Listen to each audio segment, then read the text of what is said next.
আমার সকলের কাছে অনুরোধ যে ভিডিওটা স্কিপ না করে একটু সময় নিয়ে দেখতে। ভিডিওটা যদিও লম্বা হতে পারে, তবুও বিশেষত যাদের বাড়িতে ছোট বাচ্চা রয়েছে তাদের আশা করব যে তারা স্কিপ করবে না। কারণ কি, রিসেন্টলি আমি একটা ইনসিডেন্ট ফেস করি, যেটা আমি চাই না যে কোনো মাকে কিংবা কোনো ছোট শিশুদেরকে ফেস করতে হোক। তাই সাবধান করার উদ্দেশ্যেই ভিডিওটা।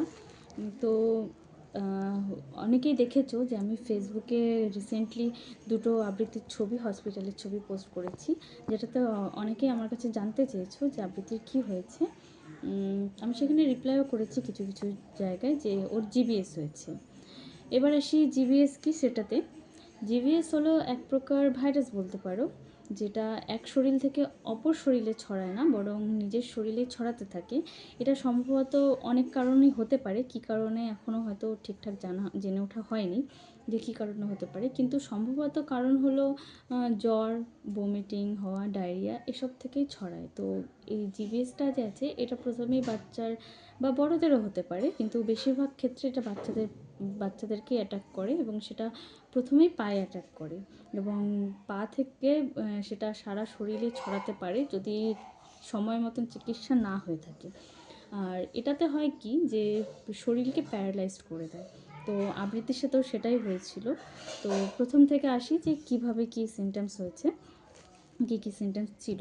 তো প্রথমে গত 1 মাস থেকে ওর খাওয়া দাওয়াটা কমে গেছিলো। মানে জোর করে কোনোভাবেই খাওয়ানো যেত না, এবং মাঝে মাঝেই বলতো যে পায়ে ব্যথা করছে। তো এগুলোকে আমরা খুব স্বাভাবিকভাবেই নিয়েছি।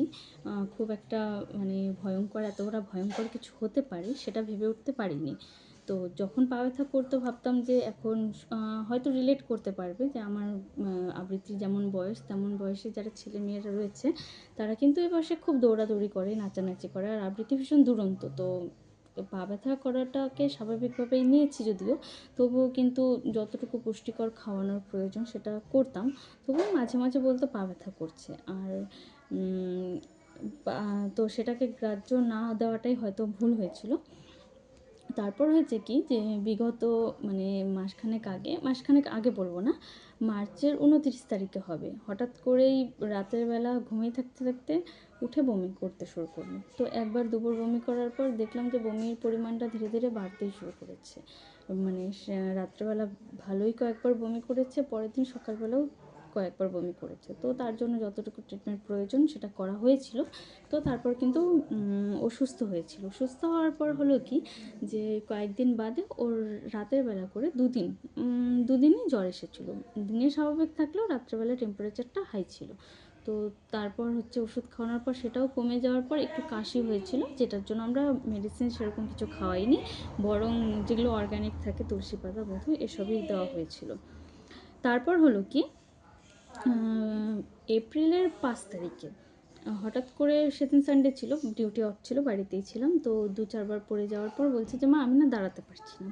তো যখন জিজ্ঞাসা করলাম কেন দাঁড়াতে পারছিস না, তো বললো পায়ে ব্যথা করছে, পায়ে হয়তো জোর পাচ্ছে না। ও বাচ্চা, সেভাবে বলতে পারেনি, তো বুঝতে পারলাম হয়তো পায়ে ব্যথা করছে।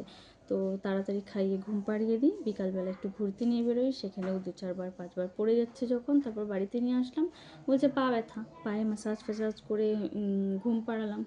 পরদিন সকালবেলা যখন উঠছে তখন জিজ্ঞেস করলাম, কী রে, পা ব্যথা কমছে? বলছে না, কমেনি। তেমন দেখি উঠে দাঁড়াতো, পড়ে যাচ্ছিস নাকি? উঠে দাঁড়াতে গিয়ে সে আবার পড়ে যাচ্ছে।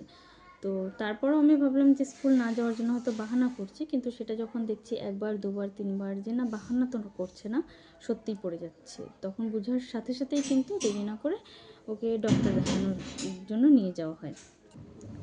তো যখন আমরা ডক্টরের কাছে নিয়ে যাই, সেখানে কিন্তু ওকে অনেক রকমের টেস্ট দেওয়া হয় এবং কিছু মেডিসিন দেওয়া হয়, যেটা বলে যে ডক্টর বললো যে আজকে টেস্টগুলো করো, কালকে রিপোর্ট নিয়ে দেখাতে আসবে। তো যখন হচ্ছে টেস্ট করানো হয় এবং রিপোর্ট নিয়ে যখন ডক্টরের কাছে যাই, তো রিপোর্ট কিন্তু খারাপ কিছু নয়, নর্মাল রিপোর্ট ছিল, কিন্তু ইমপ্রুভমেন্ট কিছু ছিল না মেডিসিন খাওয়ার পরেও। তো ডক্টর বলে যে ইমিডিয়েটলি হসপিটালে ভর্তি করতে।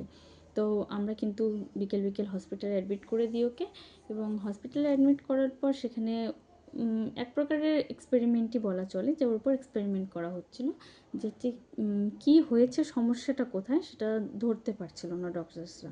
তো আবার রিপিট টেস্ট করানো হয়, তো রিপোর্ট কিন্তু সেম নর্মালি থাকে।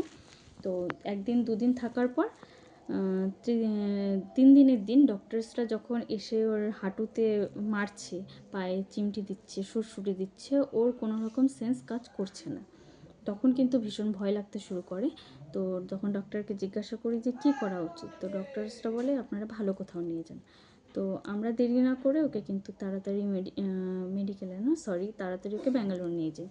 এবং ব্যাঙ্গালোর নিয়ে যাওয়ার পর জানতে পারি যে ওর কিন্তু জিপিএস হয়েছে, ওই যে ভাইরাসটার কথা বললাম সেটাই হয়েছে। তো তারপর সেই মতো ওর ট্রিটমেন্ট চালু হয় এবং ট্রিটমেন্ট চালু হওয়ার পর ওকে ভ্যাকসিনস দেওয়া হয়, ভ্যাকসিন দেওয়া হয় ওকে। ডক্টররা বলে যে ওকে হচ্ছে তাড়াতাড়ি, ভাগ্যিস আমরা তাড়াতাড়ি নিয়ে গেছি বলে জিনিসটা খুব একটা ছড়াতে পারেনি। তবুও কিন্তু যে মেয়ে হাঁটছিল, চলছিল, উঠে বসছিল, তার উঠে বসা বন্ধ হয়ে যায়, মানে ওর কোমর অবধি হয়তো জিনিসটা ছড়িয়ে পড়ে, তার জন্য উঠে বসতে পারছিল না। তারপর এত ভ্যাকসিনের প্রভাবে ওর মাথা ঘোরানো শুরু হয়ে যাচ্ছিলো, পাগুলো তো প্যারালাইজ প্রায় হয়েই এসেছিলো, মানে কোনো রকম জোর এখনও পাচ্ছে না সেরকমভাবে, কিন্তু আগের তুলনায় অনেকটাই এখন সুস্থ, সকলের আশীর্বাদে, সকলের প্রার্থনায়, ঠাকুরের আশীর্বাদে এখন অনেকটা সুস্থ। ডক্টর বলেছে ধীরে ধীরে সময় লাগবে, তবে ধীরে ধীরে ও সুস্থ হয়ে উঠবে, আগের মতনই স্বাভাবিক হবে। কিন্তু এই সময়টা কতটা লাগতে পারে তার কোনো গ্যারেন্টি নেই, তবে প্রপার খাওয়া দাওয়া এবং প্রপার এক্সারসাইজের ফলে ও কিন্তু হয়তো দ্রুত 3 মাস 4 মাসে সুস্থ হয়ে উঠবে। তো তোমরা প্রার্থনা করো যেন আরও তাড়াতাড়ি সুস্থ হয়ে যায়, এবং সবাই সাবধানে থেকো, সবার বাচ্চাদেরকে সাবধানে রেখো। যদি এরকম কিছু সিমটমস দেখো যে বাচ্চাদের জ্বর হচ্ছে, বমি হচ্ছে, তো নিজেরা মানে আশেপাশে ডক্টর না দেখিয়ে ভালো ডক্টর দেখিয়ে ট্রিটমেন্ট করো। আর যদি বাচ্চারা বলছে পা ঝিনঝিন করছে বা পায়ে ব্যথা, তো সেটাকে একদমই অগ্রাহ্য করো না, তাড়াতাড়ি ট্রিটমেন্ট করবে, এটাই বলার ছিল।